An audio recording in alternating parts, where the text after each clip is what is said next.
আসসালামু আলাইকুম। কি অবস্থা সবার? আমরা গত ক্লাস পর্যন্ত অ্যাসার্টিভ সেন্টেন্সের কোয়াজি প্যাসিভ যে ধরনের সেন্টেন্সগুলো হয় সেগুলোকে অ্যাক্টিভ থেকে প্যাসিভ কীভাবে করতে হয় এবং কিছু এক্সেপশন সে পর্যন্ত আলোচনা করেছিলাম। মূল ভিডিও প্রথমটা দেখলেই আশা করি পুরো ভয়েস চেঞ্জেরই কনসেপ্ট এবং কীভাবে সলভ করতে হয় ক্লিয়ার হয়ে যাবে। আর বাকি যেগুলো দেখাচ্ছে এগুলো একটু অ্যাডভান্স লেভেলের, যারা একটু ফুল ক্লিয়ার কনসেপ্ট চান তাদের জন্য। যাদের মোটামুটি হলেই চলবে তারা প্রথম ভিডিওটা দেখে নেবেন, ওইটা দিয়ে মোটামুটি প্রত্যেকটা সলভ করা সম্ভব ভয়েস চেঞ্জ। আচ্ছা, এরপরে অ্যাসার্টিভ ছাড়াও কিছু সেন্টেন্স থাকতে পারে, সেটার মধ্যে একটা অন্যতম হচ্ছে ইম্পারেটিভ সেন্টেন্স। এই ধরনের ইম্পারেটিভ সেন্টেন্সকে কীভাবে ভয়েস চেঞ্জ অ্যাক্টিভ থেকে প্যাসিভ বা প্যাসিভ থেকে অ্যাক্টিভ করা লাগে সেই বিষয়ে আজকের ভিডিওতে আলোচনা করব। চলুন শুরু করা যাক।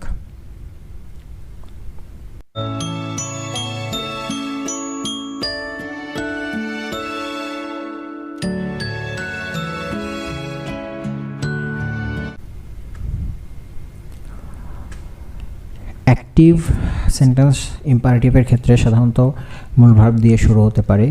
Never, always, please, kindly, let বা মূল ভার্ব দিয়েও শুরু হতে পারে, বা আদেশ, উপদেশ, নিষেধ এ ধরনের অর্থ বোঝায়। প্যাসিভ করার বেসিক রুলস হচ্ছে লেট, দেন হচ্ছে অবজেক্টকে সাবজেক্ট বানাইতে হয়, দেন একটা বি যুক্ত করতে হয়, দেন ভার্ব 3। আর অনেক সময় যদি এক্সট্রা অবজেক্ট, পার্সোনাল অবজেক্ট থাকে তখন বাই, ফর, টু এগুলো দিয়ে সেগুলো যুক্ত করে দিতে হয়। এটা লিখি নাই, বেসিক প্যাসিভ এইভাবেই লিখতে হয়। ইম্পারেটিভের ক্ষেত্রে লেট, দেন হচ্ছে সাবজেক্ট মানে অবজেক্টকে সাবজেক্ট বানাইতে হয়, বি প্লাস ভার্ব 3। এক্সাম্পল আকারে আমরা দেখার চেষ্টা করব। প্রথমেই যদি অ্যাক্টিভে নেভার যুক্ত ইম্পারেটিভ সেন্টেন্স থাকে সেই ক্ষেত্রে আমরা দেখব কিভাবে করা লাগে। প্রথমে লেট লিখতে হবে, দেন হচ্ছে নট, দেন অবজেক্টকে সাবজেক্ট লিখতে হবে, দেন নেভারের পরিবর্তে এভার দেব, দেন এই যে বি প্লাস ভার্ব 3 যেটা বেসিক ছিল ওইটাই। তাহলে একই দেখেন এখানে late, then অবজেক্টকে subject, be plus verb 3 এই স্ট্রাকচারটাই কিন্তু এখানে বসেছে। জাস্ট নেভার থাকার কারণে একটা এভার এবং একটা নট, লেটের পরে নট এবং সাবজেক্ট লেখার পরে এভার যুক্ত হয়েছে এক্সট্রা। আচ্ছা, এগুলো দিয়ে কিভাবে এক্সাম্পল সলভ করা যেতে পারে সেটা দেখি। একটা অ্যাক্টিভ এক্সাম্পল দেখি। নেভার ডিসিভ এনিওয়ান, এখানে নেভার যুক্ত আছে ইম্পারেটিভ সেন্টেন্স এবং অবজেক্ট হিসেবে আছে এনিওয়ান আর ভার্ব হিসেবে আছে ডিসিভ। তাহলে কীভাবে সলভ করব? প্রথমে লেট, দেন হচ্ছে নট, দেন অবজেক্টকে সাবজেক্ট, এনিওয়ানকে এনিওয়ান এই সাবজেক্ট থাকে, দেন নেভারের জন্য এভার লিখব, দেন হচ্ছে বি প্লাস ভার্ব 3, ডিসিভ হচ্ছে ভার্ব, এটা ভার্ব 3 হচ্ছে ডিসিভড। ডু নট দিয়ে যদি কোনো ইম্পারেটিভ সেন্টেন্স শুরু হয় সেটাকে একই প্রসেস, জাস্ট এখানে নেভার নাই দেখা এখানে এভার বসাচ্ছি না, ওই যে বেসিক যেটা লেটের পরে নট যুক্ত করবো আর বাকি যেভাবে আছে ঠিক এভাবেই। এক্সাম্পল দিয়ে বুঝি একটু। Do not right the article, এখানে ডু নট দিয়ে সেন্টেন্স শুরু হয়েছে এবং এটা ইম্পারেটিভ সেন্টেন্স। এটাকে সলভ করতে গেলে আমরা প্রথমে লেট, দেন নট, দেন পরে অবজেক্টকে subject, be plus verb 3, let not the article be written. Always যুক্ত অ্যাক্টিভকে কীভাবে প্যাসিভ করতে হয়? সেম বেসিক, লেটের পরে অবজেক্টকে subject, be plus verb 3, just সবার শেষে একটা অলওয়েজ বসাই দেবো, শেষ। এক্সাম্পল দেখি। Always respect everyone. আচ্ছা, অলওয়েজ যুক্ত ইম্পারেটিভ সেন্টেন্স, উপদেশমূলক কথা বলেছে এখানে। প্যাসিভ কীভাবে করি? লেট এভরিওয়ান, অবজেক্টকে subject, be plus verb 3, be respected আর অলওয়েজ সবার শেষে। কাইন্ডলি অথবা প্লিজ যুক্ত কোনো সেন্টেন্স, ইম্পারেটিভ সেন্টেন্সকে অ্যাক্টিভ থেকে প্যাসিভ করতে গেলে দুইভাবে করা যায়। প্রথমত ইউ আর রিকোয়েস্টেড টু এটা দিয়ে দেন ভার্ব 1 থেকে বাকি যা যা আছে সে ওইভাবে লিখে দিলে সেটা প্যাসিভ হয়ে যেতে পারে। আবার ওই যে বেসিক রুলস যেটা ছিল লেট, অবজেক্টকে সাবজেক্ট, বি প্লাস ভার্ব 3 এটা লিখলেও সলভ হবে। তবে সবার শেষে যেহেতু এখানে একটা পার্সোনাল অবজেক্ট থাকে সেহেতু এই যে বি প্লাস ভার্ব 3 পরে টু প্লাস অবজেক্ট এবং এই কাইন্ডলি বা প্লিজ শব্দটা লিখে দিতে হবে। তবে ইউ আর রিকোয়েস্টেড টু লিখলে এখানে প্লিজ বা কাইন্ডলি লেখা যেতে পারে না বা লিখতে হয় না। এই দুইটা জিনিস মানে এই দুইটার স্ট্রাকচার দিয়ে আমরা সলভ করতে পারবো। এক্সাম্পল দেখে চেষ্টা করি। Kindly give me a glass of water, kindly যুক্ত ইম্পারেটিভ সেন্টেন্স রিকোয়েস্ট করা হয়েছে এখানে। তা আমরা প্রথম স্ট্রাকচার দিয়ে সলভ করার চেষ্টা করি। ইউ আর রিকোয়েস্টেড টু, তারপর ভার্ব 1 হচ্ছে give me a glass of water, এই give me a glass of water যা ছিল তাই লিখে দিলাম।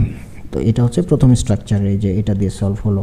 দ্বিতীয় স্ট্রাকচার, এটা দিয়ে সলভ করতে যদি চাই তাহলে আমরা যেটা লিখতে পারি, লেট অবজেক্ট ছিল এ গ্লাস অফ ওয়াটার, এটা লিখলাম সাবজেক্ট হিসেবে।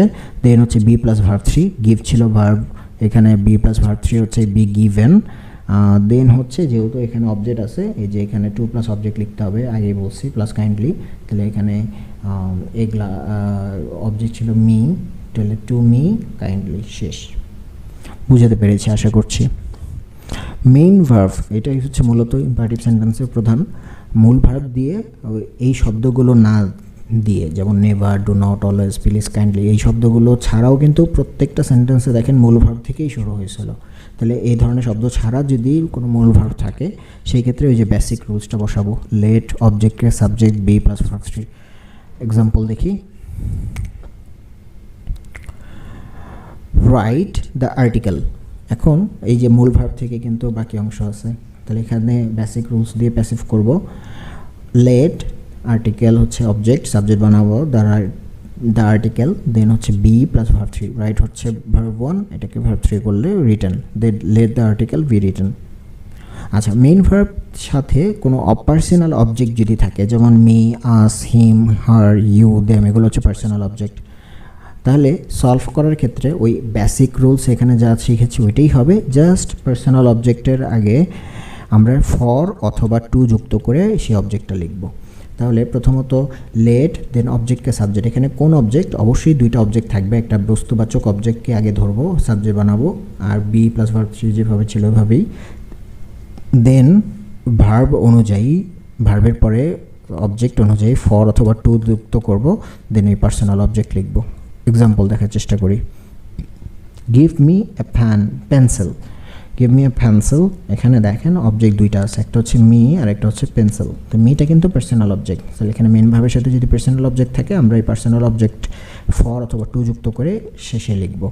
তাহলে বাকি যে অংশ সেভাবে কি লিখব, let a pencil be given, be plus verb 3, then হচ্ছে টু মি, গিভেনের সাথে টু মি হয়, ফর মি হয় না।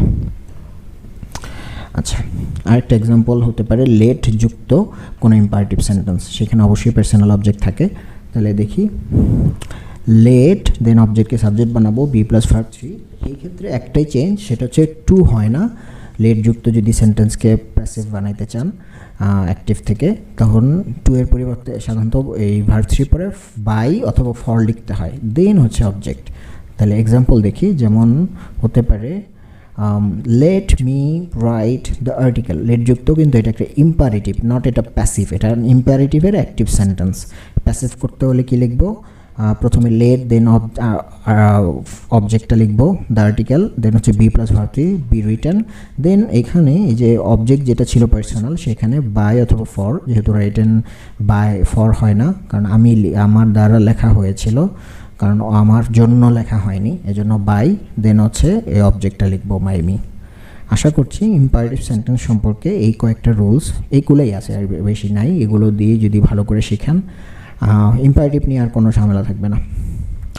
নেক্সট ভিডিওতে ইন্টারোগেটিভ সেন্টেন্স নিয়ে আলোচনা করব, আর প্রথম ভিডিওটা অবশ্যই দেখবেন, এটাই মূলত প্রথমটাই হচ্ছে বেসিক। এই যে ভার্বগুলো চেঞ্জ করেছি, এগুলো অ্যাসার্টিভ সেন্টেন্স বা ইন্টারোগেটিভ সেন্টেন্সের জন্য খুবই ইম্পর্ট্যান্ট, একটু দেখে আসবেন। আসসালামু আলাইকুম আজকের জন্য।